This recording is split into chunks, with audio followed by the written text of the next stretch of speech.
ਸਤਿ ਸ਼੍ਰੀ ਅਕਾਲ ਜੀ। ਚੜ੍ਹਦੀ ਕਲਾ ਟਾਈਮ ਟੀਵੀ ਵੇਖ ਰਹੇ ਸਾਰੇ ਦਰਸ਼ਕਾਂ ਦਾ ਨਾਰਥ ਅਮਰੀਕਾ ਨਿਊਜ਼ ਵਿੱਚ ਸਵਾਗਤ ਹੈ। ਮੈਂ ਹਾਂ ਤੁਹਾਡੇ ਨਾਲ ਮਨਦੀਪ ਕੌਰ ਖਾਲਸਾ ਤੇ ਸ਼ੁਰੂਆਤ ਵਿੱਚ ਇੱਕ ਨਜ਼ਰ ਮਾਰ ਲੈਂਦੇ ਹਾਂ ਖਾਸ ਖਬਰਾਂ ਤੇ।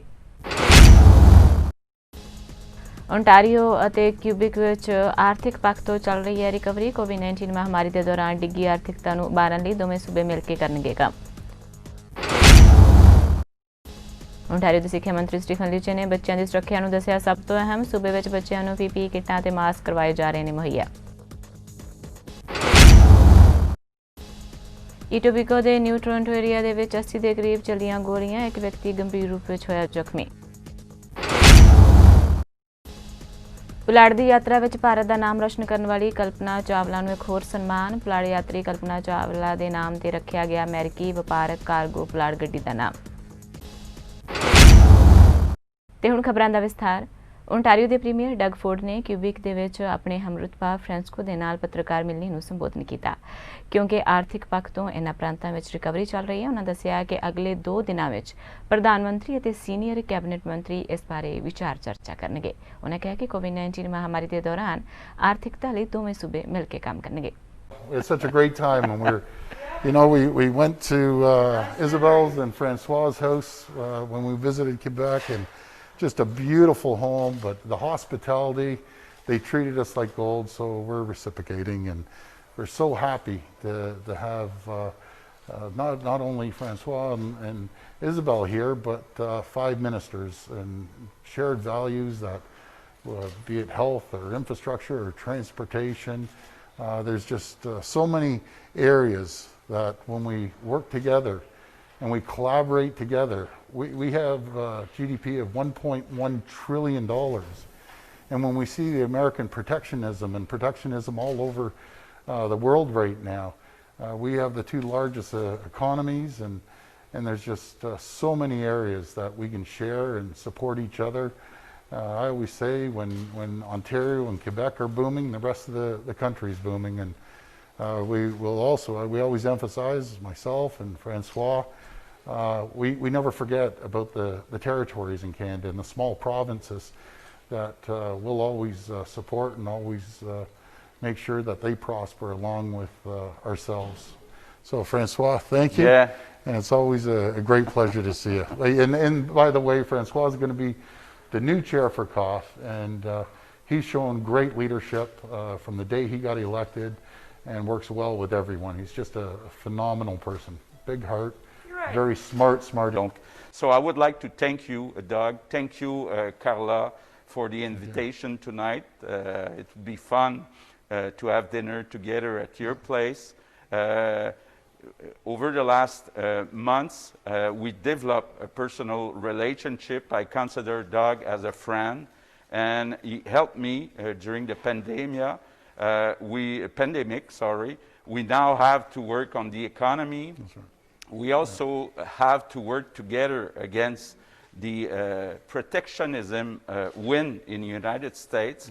And we want to work together also to negotiate together with the federal government. So I think we have a strong relationship. Together we represent 60% of the population, the economy. So it's important that we work together. And when we win together, it's all Canada winning together. So thank you again, Doug and Carla, for this very nice invitation.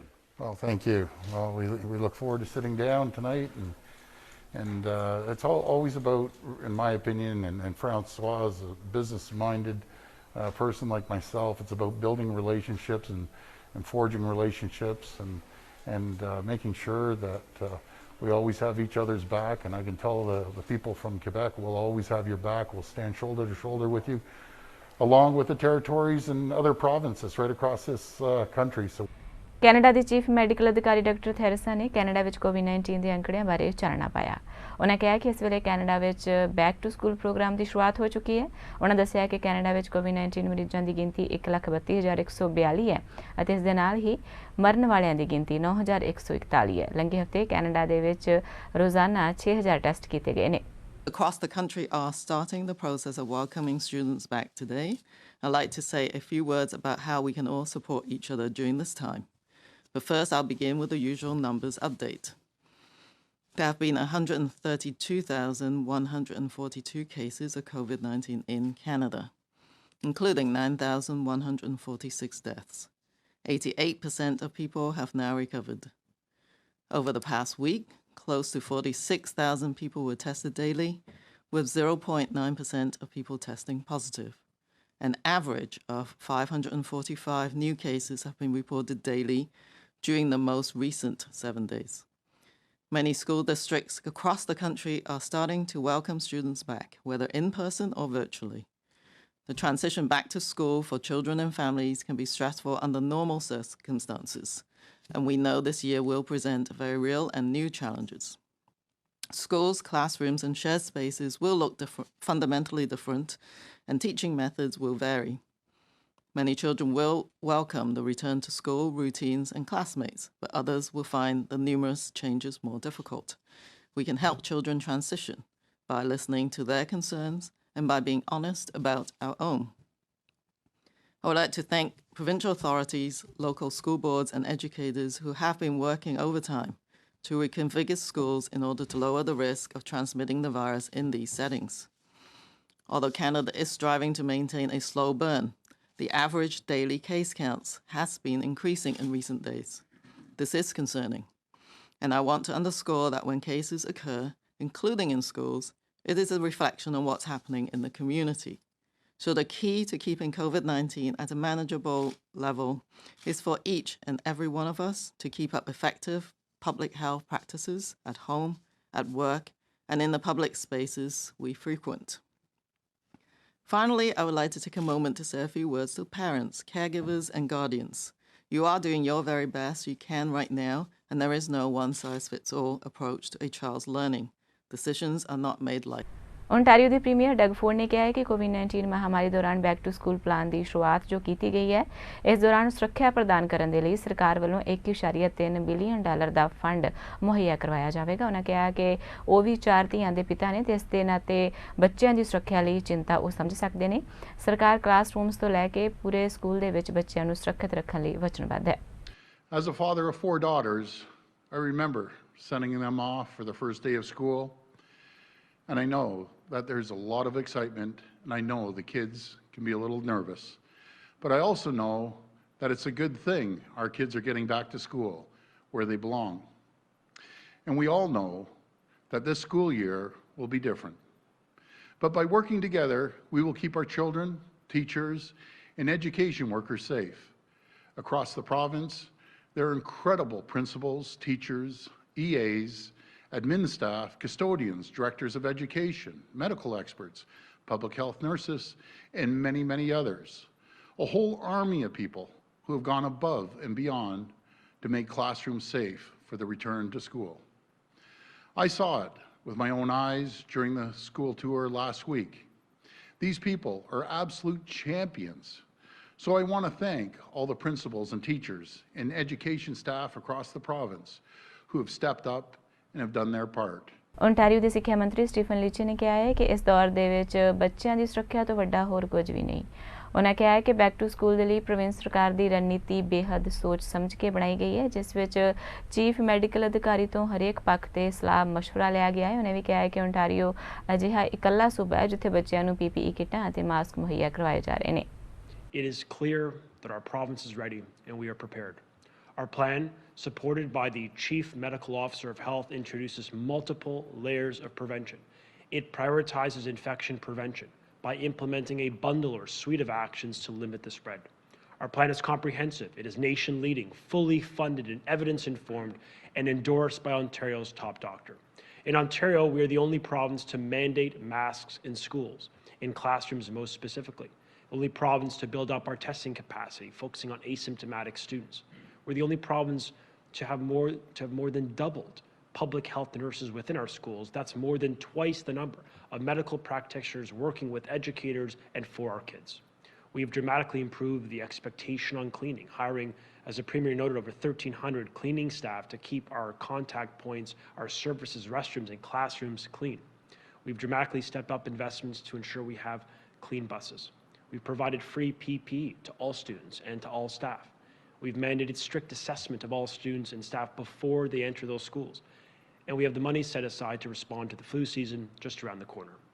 We must remain mission critical, focused on what truly matters to a civil society, that is our children, the next generation, that they continue to learn within schools. Our decision to pause further reopening or loosening further public health measures, as Minister Elliott noted, underscores our clear commitment to our children. This is what matters. And when we see COVID-19 cases rising, we will not hesitate to act. We will put your kids first. One thing that at times is being overlooked, perhaps, while we focus on the physical health, is the importance of positive mental health and access to care for our kids. Many face anxiety and social isolation over this pandemic. And this is personal for me, I know for Minister Elliott and the Premier and so many others. We've seen the impacts on family and friends on mental health. So let's be there for each other. ਲੰਮੇ ਸਮੇਂ ਬਾਅਦ ਸਰਕਾਰ ਵੱਲੋਂ school ਖੋਲ੍ਹਣ ਦਾ ਫੈਸਲਾ ਕੀਤਾ ਗਿਆ ਹੈ ਤੇ ਇਸ ਦੌਰਾਨ ਬਰੈਂਪਟਨ ਸ਼ਹਿਰ ਦੇ ਖਾਲਸਾ ਕਮਿਊਨਿਟੀ ਸਕੂਲ ਵੱਲੋਂ ਵੀ ਸਰਕਾਰੀ ਹਦਾਇਤਾਂ ਨੂੰ ਧਿਆਨ ਵਿੱਚ ਰੱਖਦੇ ਹੋਏ ਪੁਖਤਾ ਪ੍ਰਬੰਧ ਕੀਤੇ ਗਏ ਨੇ। ਸਕੂਲ ਆਉਣ ਵਾਲੇ ਹਰ ਬੱਚੇ ਅਤੇ ਅਧਿਆਪਕ ਦਾ ਟੈਂਪਰੇਚਰ ਚੈੱਕ ਕਰਨਾ, ਸੈਨੀਟਾਈਜ਼ ਕਰਨਾ ਅਤੇ ਸੋਸ਼ਲ ਡਿਸਟੈਂਸ ਬਣਾ ਕੇ ਰੱਖਣਾ ਲਾਜ਼ਮੀ ਕੀਤਾ ਗਿਆ ਹੈ। ਸਕੂਲ ਦੇ ਪਹਿਲੇ ਦਿਨ ਨਵੇਂ ਸੈਸ਼ਨ ਦੀ ਸ਼ੁਰੂਆਤ ਵਰਚੁਅਲ ਕੀਰਤਨ ਅਤੇ ਅਰਦਾਸ ਦੇ ਹੁਕਮਨਾਮੇ ਲੈ ਕੇ ਕੀਤੀ ਗਈ। ਪ੍ਰਬੰਧਕਾਂ ਅਨੁਸਾਰ ਜਿਹੜੇ ਬੱਚੇ ਘਰ ਬੈਠ ਕੇ ਪੜ੍ਹਨਾ ਚਾਹੁੰਦੇ ਨੇ ਉਹਨਾਂ ਦੇ ਲਈ ਆਨਲਾਈਨ ਪੜ੍ਹਾਈ ਦੇ ਪ੍ਰਬੰਧ ਵੀ ਕੀਤੇ ਗਏ ਨੇ। ਇੱਥੇ ਦੱਸਣਯੋਗ ਹੈ ਕਿ ਖਾਲਸਾ ਕਮਿਊਨਿਟੀ ਸਕੂਲ ਆਪਣੀ 25ਵੀਂ ਵਰ੍ਹੇਗੰਢ ਮਨਾ ਰਿਹਾ ਹੈ ਤੇ ਕਮਿਊਨਿਟੀ ਦੇ ਲੋਕਾਂ ਦੇ ਲਈ ਇਹ ਸਕੂਲ ਕਿਸੇ ਵਰਦਾਨ ਤੋਂ ਘੱਟ ਨਹੀਂ।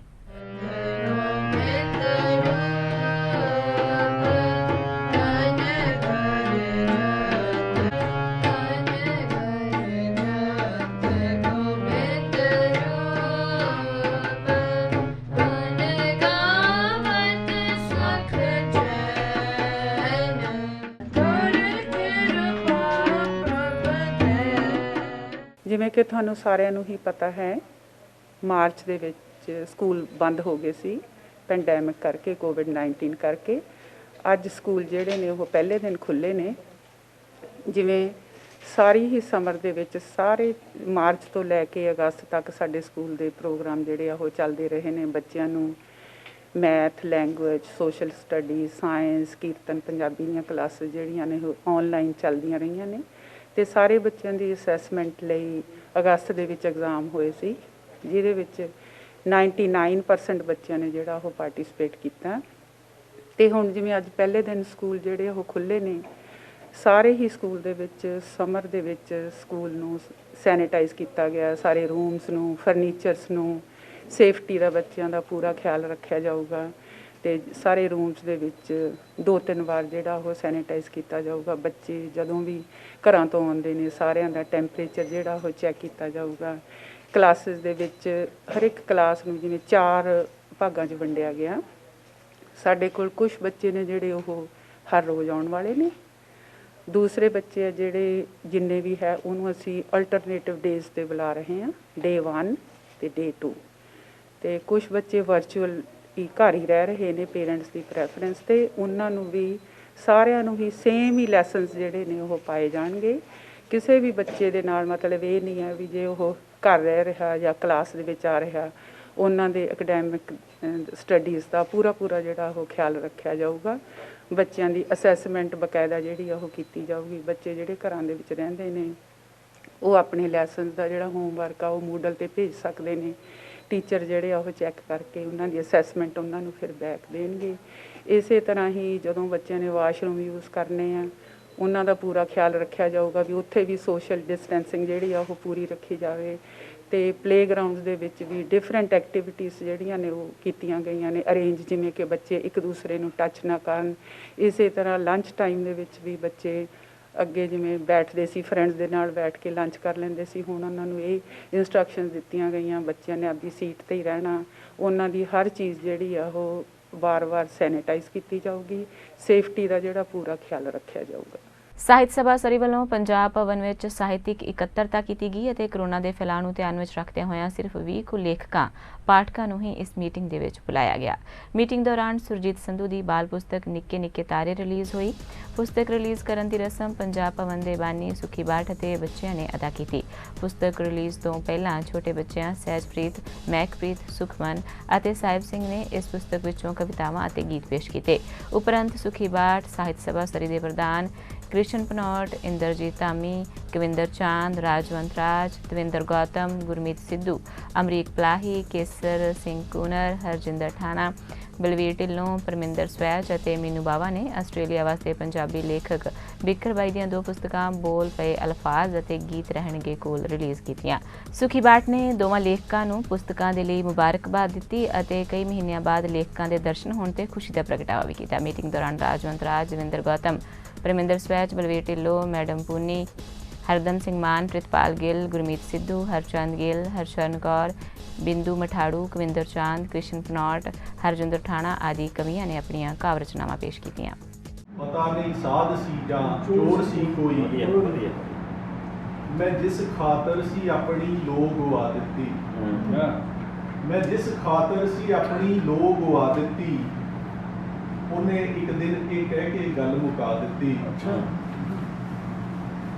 ਮੈਂ ਜਿਸ ਖਾਤਰ ਸੀ ਆਪਣੀ ਲੋ ਗਵਾ ਦਿੱਤੀ, ਉਹਨੇ ਇੱਕ ਦਿਨ ਇਹ ਕਹਿ ਕੇ ਗੱਲ ਮੁਕਾ ਦਿੱਤੀ ਕਿ ਮੈਂ ਉਸ ਵਾਸਤੇ ਹਾਂ ਸਿਰਫ ਇੱਕ ਜੁਗ ਨੂੰ, ਉਹਦੇ ਅੰਬਰ ਦਾ ਸੂਰਜ ਹੋਰ ਸੀ ਕੋਈ, ਉਹਦੇ ਸਿਰ ਸਰਗਮਾਂ ਦਾ ਕਰਜ਼ ਰਹਿੰਦਾ ਹੈ, ਸੁਰਾਂ ਦੀ ਸੋ ਮਿਲੇ ਤਾਂ ਲਰਜ਼ ਪੈਂਦਾ ਹੈ, ਉਹਦੇ ਸਿਰ ਸਰਗਮਾਂ ਦਾ ਕਰਜ਼ ਰਹਿੰਦਾ ਹੈ, ਪਿਆ ਟੁੱਟ ਕੇ ਜੋ ਆਪੇ ਹੀ ਮੇਰੀ ਝੋਲੀ, ਉਹ ਤੇਰੀਆਂ ਝਾਂਜਰਾਂ ਦਾ ਬੋਲ ਸੀ। ਖੁੱਲੇ ਤੁਸੀਂ ਵਿਸ਼ਵਾਸ ਦੇ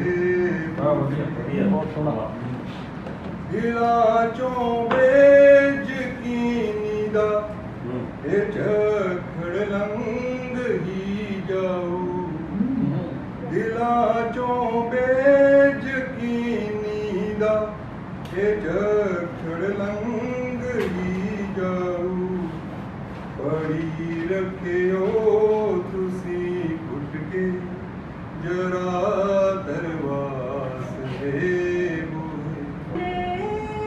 ਚੱਲਦੇ ਰਹੇ ਉਮਰ ਭਰ, ਹੈ ਮੇਰੀ ਰਗ ਰਗ ਤੋਂ ਵਾਕਫ, ਫਿਰ ਵੀ ਬਣਦਾ ਅਜਨਬੀ,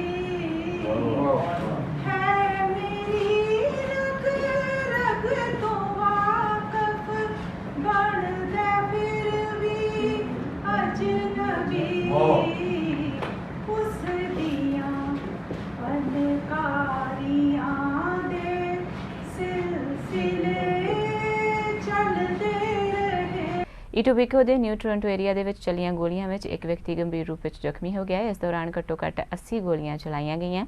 ਇੱਕ ਰਾਤ ਪਹਿਲਾਂ ਜਨਰਲ ਰਿਵੀਲ ਪਾਰਟੀ ਦੇ ਲਈ ਇਸ ਇਲਾਕੇ ਦੇ ਨੇੜੇ-ਤੇੜੇ ਕਿਰਾਏ ਤੇ ਦਿੱਤੀ ਗਈ ਬੂਜ਼ ਦੀ ਦੁਕਾਨ ਦੇ ਬਾਹਰ ਇਹ ਸਭ ਵਾਪਰਿਆ। ਪੁਲਿਸ ਨੂੰ ਜਦੋਂ ਸਵੇਰੇ ਘਟਨਾ ਦਾ ਪਤਾ ਲੱਗਾ ਤਾਂ ਇੱਥੇ ਕਈ ਗੋਲੀਆਂ ਚੱਲਣ ਦੀਆਂ ਰਿਪੋਰਟਾਂ ਪੁਲਿਸ ਨੂੰ ਦੇ ਦਿੱਤੀਆਂ ਗਈਆਂ ਸਨ। ਇੱਕ ਸਥਾਨਕ ਵਾਸੀ ਨੇ ਦੱਸਿਆ ਹੈ ਕਿ ਉਸਨੇ ਇੰਨੀਆਂ ਗੋਲੀਆਂ ਚੱਲਣ ਦੀਆਂ ਆਵਾਜ਼ਾਂ ਸੁਣੀਆਂ ਕਿ ਉਸ ਕੋਲੋਂ ਗਿਣੀਆਂ ਵੀ ਨਹੀਂ ਗਈਆਂ। ਇਹ ਵੀ ਦੱਸਿਆ ਗਿਆ ਹੈ ਕਿ 2 ਗੱਡੀਆਂ ਵਿੱਚ ਸਵਾਰ ਲੋਕਾਂ ਨੇ ਇੱਕ ਦੂਜੇ ਤੇ ਗੋਲੀਆਂ ਚਲਾਈਆਂ ਨੇ। ਇੱਕ ਵਿਅਕਤੀ ਇਸ ਗੋਲੀकांड ਵਿੱਚ ਗੰਭੀਰ ਜ਼ਖਮੀ ਹੋਇਆ ਹੈ। ਉਹ ਜ਼ਖਮੀ ਤਾਂ ਹੋਇਆ ਪਰ ਉਸ ਦੀ ਹਾਲਤ ਖਤਰੇ ਤੋਂ ਬਾਹਰ ਹੈ। ਪੁਲਾੜ ਦੀ ਯਾਤਰਾ ਵਿੱਚ ਭਾਰਤ ਦੇ ਨਾਮ ਤੇ ਇਤਿਹਾਸ ਰਚਣ ਵਾਲੀ ਕਲਪਨਾ ਚਾਵਲਾ ਨੂੰ ਇੱਕ ਹੋਰ ਸਨਮਾਨ ਮਿਲਿਆ ਹੈ। ਅੰਤਰਰਾਸ਼ਟਰੀ ਪੁਲਾੜ ਕੇਂਦਰ ਦੇ ਲਈ ਉਡਾਨ ਭਰਨ ਵਾਲੇ ਇੱਕ ਅਮਰੀਕੀ ਵਪਾਰਕ ਕਾਰਗੋ ਪੁਲਾੜ ਗੱਡੀ ਦਾ ਨਾਮ ਨਾਸਾ ਦੀ ਮਰਹੂਮ ਪੁਲਾੜ ਯਾਤਰੀ ਕਲਪਨਾ ਚਾਵਲਾ ਦੇ ਨਾਮ ਤੇ ਰੱਖਿਆ ਗਿਆ ਹੈ। ਮਨੁੱਖੀ ਪੁਲਾੜ ਗੱਡੀ ਵਿੱਚ ਉਹਨਾਂ ਦੇ ਪ੍ਰਮੁੱਖ ਯੋਗਦਾਨਾਂ ਦੇ ਲਈ ਉਹਨਾਂ ਨੂੰ ਇਹ ਸਨਮਾਨ ਦਿੱਤਾ ਜਾ ਰਿਹਾ ਹੈ। ਕਲਪਨਾ ਚਾਵਲਾ ਸਪੇਸ ਵਿੱਚ ਜਾਣ ਵਾਲੀ ਪਹਿਲੀ ਭਾਰਤੀ ਔਰਤ ਸੀ। ਅਮਰੀਕੀ ਗਲੋਬਲ ਐਰੋਸਪੇਸ ਅਤੇ ਰੱਖਿਆ ਤਕਨਾਲੋਜੀ ਕੰਪਨੀ ਨੇ ਘੋਸ਼ਣਾ ਕੀਤੀ ਹੈ ਕਿ ਇਸ ਦੀ ਅਗਲੀ ਪੁਲਾੜ ਗੱਡੀ ਸਿਗਨਸ ਦਾ ਨਾਮ ਮਿਸ਼ਨ ਮਾਹਰ ਦੀ ਯਾਦ ਵਿੱਚ SS ਕਲਪਨਾ ਚਾਵਲਾ ਰੱਖਿਆ ਜਾਵੇਗਾ, ਜਿਨ੍ਹਾਂ ਦੀ 2003 ਵਿੱਚ ਕੋਲੰਬੀਆ ਵਿੱਚ ਪੁਲਾੜ ਗੱਡੀ ਵਿੱਚ ਸਵਾਰ ਰਹਿਣ ਦੇ ਦੌਰਾਨ ਚਾਲਕ ਦਲ ਦੇ ਮੈਂਬਰਾਂ ਨਾਲ ਮੌਤ ਹੋ ਗਈ ਸੀ। ਅੱਜ ਦੀਆਂ ਨਾਰਥ ਅਮਰੀਕਾ ਨਿਊਜ਼ ਵਿੱਚ ਬਸ ਇੰਨਾ ਹੀ। ਹੁਣ ਤੁਸੀਂ ਮੈਨੂੰ ਮਨਦੀਪ ਕੌਰ ਖਾਲਸਾ ਨੂੰ ਦਿਓ ਆਗਿਆ। ਧੰਨਵਾਦ ਜੀ।